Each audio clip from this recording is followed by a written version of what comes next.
रमज़ान करीम में ये मज़ेदार से सिर्फ़ और सिर्फ़ 2 कप दाल से आप ये बना सकते हैं मज़ेदार से पराठे और इसमें ज़्यादा टाइम भी नहीं लगेगा और ढेरों ढेर बनाकर आप पूरा महीना के लिए सेव भी कर सकते हैं। तो बिस्मिल्लाहिर्रहमानिर्रहीम, अस्सलाम वालेकुम। रेसिपी करीज़ किचन में खुशामदीद। सबसे पहले आपने 2 कप दाल लेनी है और उसको आपने अच्छे से ग्राइंड कर लेना है। ये चने की दाल है जो मैंने ली है और इसको ग्राइंडर में डालकर मैंने ग्राइंड कर लिया था। ग्राइंडर में डाल के ग्राइंड, अगर आपके पास ग्राइंडर ऐसा नहीं है जो कि दाल को जो है पिसा सके, तो फिर आप जो है बाज़ार से पिसवा लीजिएगा और 2 कप दाल का आपने इस्तेमाल करना है। लेकिन पहले थोड़ा-सा इसे जो भून लीजिएगा ताकि इसका कच्चापन चला जाए। उसके बाद तवे पे मैंने सिंपल भून लिया था दाल को। उसके बाद इसके अंदर शामिल किया आधा कप भरकर मैंने मैदा। इसके बाद आपने क्या करना है, आपने लेना है तकरीबन, ये मैंने 1 कप भरकर 300 ml जो है मैंने लिया है पानी। उसके साथ मैंने तकरीबन ये शामिल करी हूँ चीनी, 1 कप ही शामिल करी हूँ। नॉर्मल 200 ग्राम का मेरे पास कप है और इसको मैंने शामिल कर दिया। उसके बाद आपने इसके अंदर तकरीबन शामिल करनी है 3 से 4 इलायचियाँ जो हैं उनके बीज निकाल कर उनको पिसा लीजिएगा और इसके अंदर शामिल कर देना है आपने। उसके बाद आपने इसको पकाना है हल्की से दरमियानी आंच पे। बस इसका एक तार नहीं होनी चाहिए, बस इतना कि अच्छे से जो है वो इसके अंदर चीनी भी घुल जाए और अच्छे से पक जाए। बस 3 से 4 मिनट आपने इस चाशनी को रेडी करना है और जब इसमें 2 से 3 बॉयल आ जाएँगे, चीनी घुल जाएगी और अच्छे से थोड़ा-सा एक गाढ़ा हो जाएगा शीरा, तभी आप इसे उतार कर ठंडा कर लीजिएगा। ठंडा करके फिर आपने इसके अंदर शामिल करना है। बस इतना ज़्यादा ठंडा नहीं करना है, बस रूम टेम्परेचर का हो और उसमें थोड़ा-सा हल्का नीम गर्म हो, ताकि अच्छे से जो गूँधा जाए आटा। अच्छा, दाल को और मैदे को दोनों को चाहें तो अच्छे से पहले छान लीजिएगा और उसके बाद अब आप इसको अच्छे से मिक्स करेंगे। दाल थोड़ी ड्राई होती है, इस वजह से इसके अंदर जितनी क्वांटिटी मैंने आपको बताई है, चाहें तो चीनी की मिकदार अगर कम लगे तो आप ज़्यादा भी कर सकते हैं, लेकिन मेरे लिहाज से ये परफेक्ट थी। 2 कप आटा था, तो उसके हिसाब से ये परफेक्ट है। उसके बाद आपने इसे बहुत अच्छे से धीरे-धीरे इसके अंदर शामिल करके चाशनी गूँदना है और दरमियान में ही मैंने इसके अंदर ऐड कर दिया है मक्खन। अच्छा, 2 टेबलस्पून भरकर इसके अंदर मक्खन का शामिल किया है और इसके बाद आपने मक्खन के साथ इसे गूँदना है। थोड़ा-थोड़ा के सारी चाशनी मैंने इसके अंदर डाल दी थी और इसको बहुत अच्छे से गूँध लिया था। पूरी की पूरी चाशनी ख़त्म होगी, जितना भी शीरा था इसके अंदर चला गया और इस तरह से मैंने इसको गूँध लिया है। 10 मिनट का रेस्ट दिया। 10 मिनट के बाद अब आपने इस तरह से इसकी बॉल्स बना लेनी है। पेड़े की शक्ल में बस इस तरह से रफ़ बॉल बनाते जाएँगे और इस तरह से ये दे सकते हैं इसकी ईज़िली। अच्छा, ये थोड़ा आपको जो नज़र आ रहा है इसके अंदर क्रैक्स, ये क्रैक्स ख़त्म हो जाएँगे।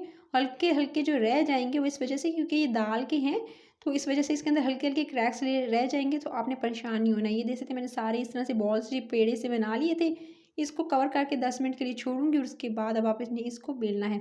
अच्छा, थोड़ा-सा 2 तरीके हैं, या तो बे आप डायरेक्टली जो है थोड़ा-सा जो है वो इसी तरह से दाल का आटा डस्ट कीजिएगा और उसको बेल के बना सकते हैं। दूसरा तरीका ये है कि आप जो है इस तरह से शॉपिंग बैग ले लीजिएगा या ज़िप लॉक बैग है उसके अंदर डालकर इसको अच्छे से बेल लीजिएगा। कुछ इस तरह से बेल लेना है और साइडों पे जो आपको नज़र आ रहा है ना, वो बस आपने उसके लिए परेशान नहीं होना। बस इस तरह से आप इसे निकाल लीजिएगा या डायरेक्टली इसके ऊपर भी रख के कर सकते हैं। उसके बाद आपने ये दे सकते हैं इसके इस तरह से बिल्कुल फ्लैट कर लेना है दरमियान का हिस्सा और उसके बाद आपने कोई भी कुकी कटर ले लें या इस तरह से आप कटोरी ले लें जो जिसके शार्प एजिस हों, उससे आपने इस तरह से कट कर लेना है। साइडों वाला जो है वो रिमूव कर लेना है, हिस्सा सारा जो था उसको अगेन आप इकट्ठा करके दोबारा से बना सकते हैं। सो इस तरह से जी ये दे सकते हैं। राउंड फॉर्म में मैंने बना लिया है बिल्कुल दरमियान में, और इतनी मोटाई इसकी रखनी है आपने जितनी आपको नज़र आ रही है। सो इस तरह से आप बनाते जाएँगे और इस तरह से एक और दिखाती हूँ। मैंने एक अंदर डाल के बनाया यानी बेला था और इसी तरह से ऊपर रख के भी किसी भी शॉपर पर आप इस तरह से रख कर क्लीन होना चाहिए उस पे रखिएगा और उसके बाद आपने इस तरह से इसको बेलना है। इस तरह से बेल कर फिर दरमियान में इसी तरह से आपने कट कर लेना है। इस तरह से ये दे सकते हैं और साइडों से रिमूव कर लीजिएगा और उसको अगेन दोबारा बेल कर फिर बना सकते हैं। तो इस तरह से मैंने ये भी देख सकते हैं बिल्कुल। अब आपको कहीं भी क्रैक्स नज़र नहीं आ रहे होंगे, तो परफेक्टली मैंने ढेरों ढेर बना लिए थे। 2 कप से अच्छे खासे इससे जो थे वो निकल आए थे। पराठे कह सकते हैं अच्छे खासे जो है टिक्की निकल आई थी। ये टिक्कियाँ ढेर सारी मैंने बना ली थी। उसके बाद आपने क्या करना है, पैन या तवा गरम करना है हल्का सा और उसके ऊपर आपने इस तरह से इसको रखते जाना है और इस तरह डालते जाएँगे और रखते जाएँगे अपने हिसाब से और इसको हल्की सी दरमियानी आँच पे सेकेंगे। अच्छा, हल्की सी दरमियानी आँच पे 2 से 3 मिनट के बाद आप इसकी साइड टर्न कर दीजिएगा। इस तरह से साइड टर्न कर देंगे। हल्का-हल्का येलोइश कलर इसके अंदर रहेगा, इसलिए आप जो है इसको लेकिन अच्छे से पकाना है। तेज़ आँच पे करेंगे तो ऊपर से तो कलर आ जाएगा लेकिन अंदर से ये कच्ची रह जाएँगी। उसके बाद आपने इस पे लगाना है बटर। बटर नहीं है तो देसी घी का इस्तेमाल कर सकते हैं। ऑयल का इस्तेमाल शायद ऑयल से जो है वो अच्छे ना बने मेरे लिहाज से।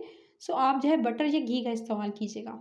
ये हेल्दी सी हैं। आप रमज़ान में जो है वो इन मज़ेदार से पराठों को, इन टिक्कियों को बनाकर रख सकते हैं। ना सिर्फ रमज़ान में बल्कि शाम की चाय के साथ और सुबह नाश्ते में भी आप इसे ले सकते हैं। चीनी का इस्तेमाल बहुत कम किया है मैंने, इसलिए इतनी ज़्यादा मीठी नहीं होंगी।